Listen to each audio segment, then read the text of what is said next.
And just a couple of 100 metres down the road, we come to Parliament Square. Immediately, with more glorification of the war there. That's Winston Churchill. You probably remember that guy. Well, not remember him, but you probably know of him anyway. David Lloyd George, that's a former Prime Minister. Ian Christian Smuts, I'm going to guess that maybe a lot of these guys have been Prime Ministers or something like that. But actually I don't know who they are for the most part. But what I can tell you about is the area itself. I can't tell you much about it. But it's Parliament Square, and this is traditionally one of the places in the UK where people, you know, might like to come and voice their political opinion. So for many years you've had a tradition of kind of, how can I say, protesters, lobbyists, legislators coming out here to speak, because of course there is the Houses of Parliament, and that is where the magic happens.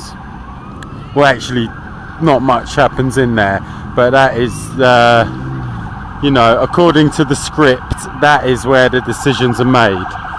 And over here is the what's it called, Westminster Abbey. That's where a lot of them get married when they have a big like state wedding or something like that. Tends to happen in there. So you got Westminster Abbey there, you got the Houses of Parliament here. We're on Parliament Square literally now. Downing Street just up there. Trafalgar Square yonder, St James's Park, Buckingham Palace over there. Oh yeah, and of course behind the Houses of Parliament over here you've got the River Thames. Alright, and somewhere around here on the River Thames you got the Millennium Eye, you got the Barbican Theatre, you know, you got so many things, and that is really my point about London, that just everything is in quite a small area. All the major sites are in quite a small area. You can walk around. I started off up here today, Victoria Station. I've come round to Buckingham Palace, through St James's Park, down past Downing Street. Here I am now in front of fucking Big Ben. Yeah? That is a tour and a half, isn't it? And you can do all that in like 2 hours. You know, that's with stopping and having a look and going, ooh, and taking some photographs. So thumbs up to London. Again, you know, I love this city. It's just very hard going living here if you're not already rich or, you know, got a good job. So Houses of Parliament right there, Big Ben overlooking. Just want to say, obviously you've heard of Big Ben. I just want to establish Big Ben is the name of the bell inside the clock tower. I think there's actually a different name of the building, the clock tower itself, where the whole building is the Houses of Parliament. The clock tower, I think, might have its own name. The bell inside, that is what they call Big Ben. Alright, often misunderstood, but highly recognised. Another thing over here, which is going to be highly recognisable, is that big wheel, known as the Millennium Eye originally when it was built in time for the year 2000 Millennium celebrations. It's now called the London Eye. I think it costs about £20 or something to have a go on it. Not really worth it, but it is very good views from the top. You will see all over London. Right next to it here, I think that's the London Aquarium, I think. Over this side, I think behind the Houses of Parliament it is, a bit further up from the Houses of Parliament, they got the Tate Britain, I think it's called. It's the old Tate Gallery. Down on this side, a bit further down, is the new Tate, the Tate Modern. They're both free to get in. You've got a riverboat stop here. You can take a boat all up and down the river, go right up to Greenwich. Now the redevelopment of Docklands, like what you can see behind me, is extremely characteristic of London. Obviously the River Thames there used to be, you know, pretty integral to trade in this part of the country. All of these parts of like moving into southeast London, yeah, this was really you know, working class area populated by dock workers who worked in all these buildings. And I don't know about these buildings here specifically, St George's Wharf, what kind of product they would have imported, but I can tell you now that all what you're looking at is like now luxury apartments and office space, and that is pretty much the story around the whole area. If you can see through the gap there, it's probably too small, but you got some real kind of luxury housing developments over the other side of the river, on the north bank. That's something that is really commonplace in London, and it is very much a sign of the times. It's what we might refer to as the gentrification of London. You know, these extremely working class areas becoming a bit upmarket, a bit pretentious, a bit poncy.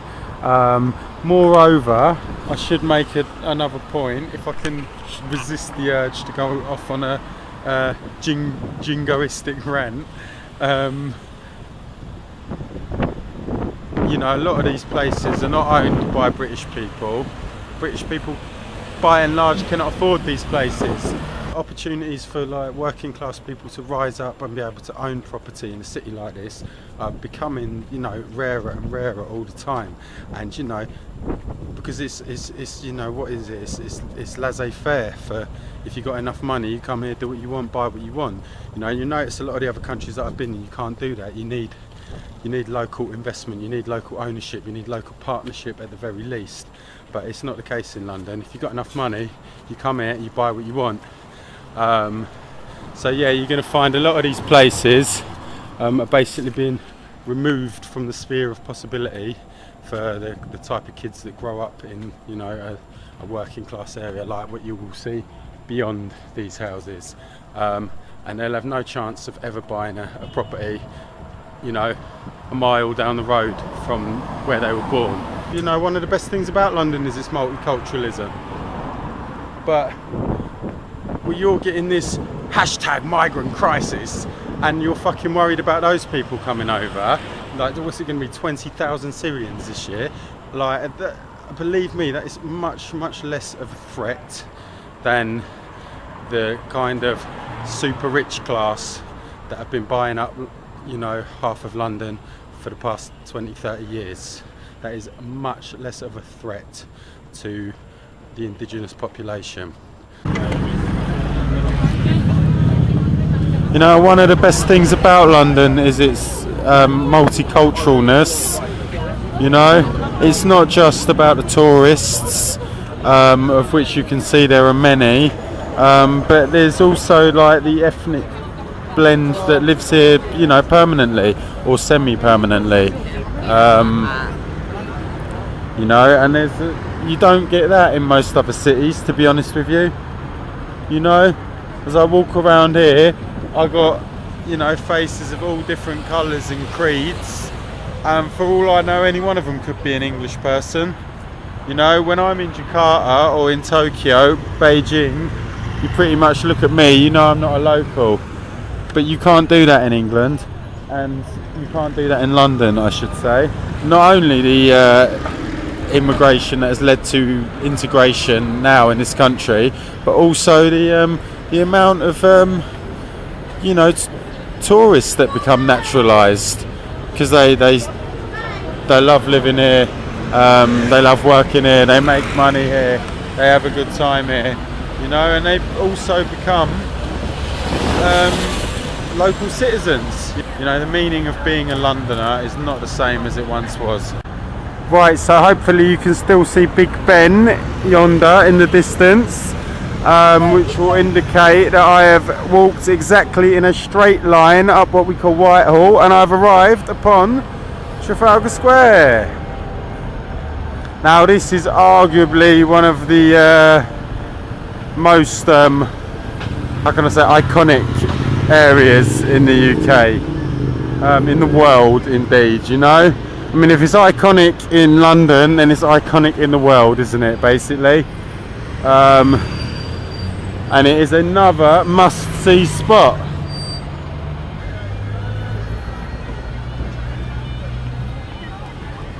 And so this is Nelson's column.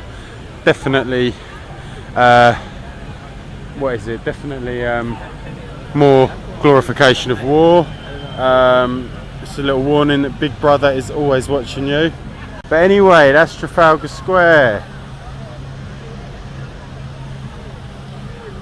And it's not just here for the sake of it. I do not direct you towards Trafalgar Square purely for its own sake, but also because it is the location of the National Gallery, one more of London's best free activities. Okay, I'm not going to go in there now. It's an art gallery, right? You got paintings in there, you know the score. Vincent van Gogh's Sunflowers is in there, several sketches of it as well. That's quite interesting, you know. But you know, it's like that, isn't it? You go see Sunflowers, it's like, oh, I've seen that painting so many times, so many photographs of that painting, read so much about it, and there you go in there, you've seen it. The same probably applies actually to just this area, right? How many photographs have you seen of this place? You know, how many times have you seen that on a video newsreel?